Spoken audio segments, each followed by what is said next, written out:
Wangeelatti hin leeyya'u. Roomee boqonnaa 1:16.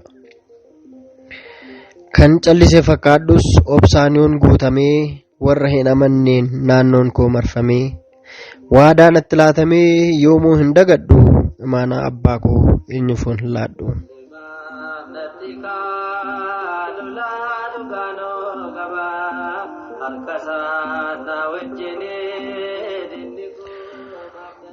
Ogummaa qabnaa ni beeknaa namoota jedhanii kabaja waaqayyoon warreen gad buusanii fedhii isaaniif jecha seera uumaa cabsuun kan of mul'isanii dogoggora akka sanaa otoo dalaganii.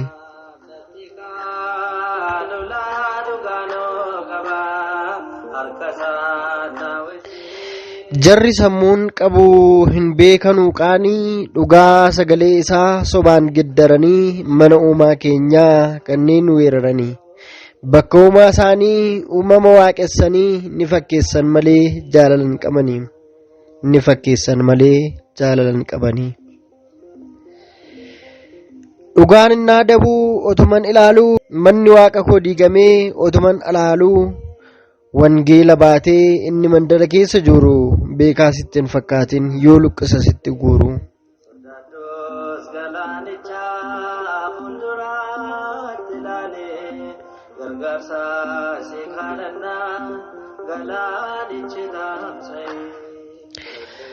Abboonni koo hedduun abdiidhaan ta'anii dabarsan dhalootaaf sagalee waaqayyoo aarsaa kan falanii bara kana keessaa gaarummaan fagaatee hammeenyi jabaatee dhugaa jal'isuudhaaf oliif gadi jedhaam qaawwa ilaallatee.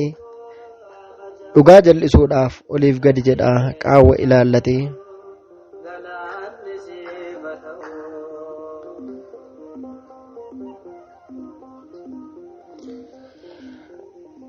Waaqa barbaachuun isa waaqessuuf lapheen qulqulluunii eenyu kan dhaabatee obsas kan qabaatee yaada bilisaanii wal ilaaluun fiigaa galgalaaf ganamaa mana waaqayyootti abdiin qabu tureem deddeebii isaa malee akka hiriyaatti guyyaa qorumsaatti illee wal fudhateetu badaam gara allayyaatti.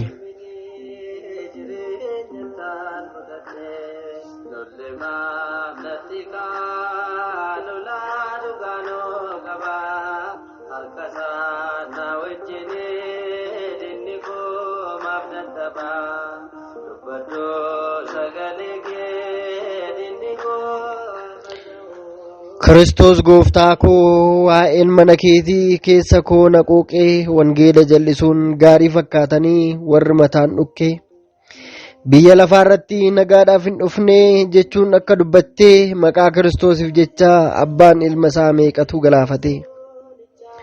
Maatii tokko keessaa gosoota amantaan hunduu wal qoqqooddatee abbaan ilma isaatti intalli isaa irratti haaduu luqqifatte.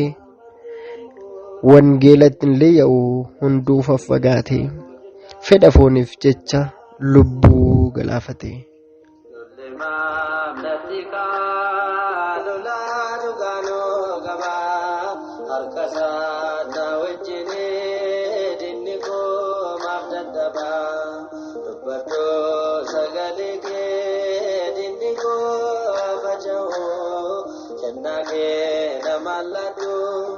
Galanni si batau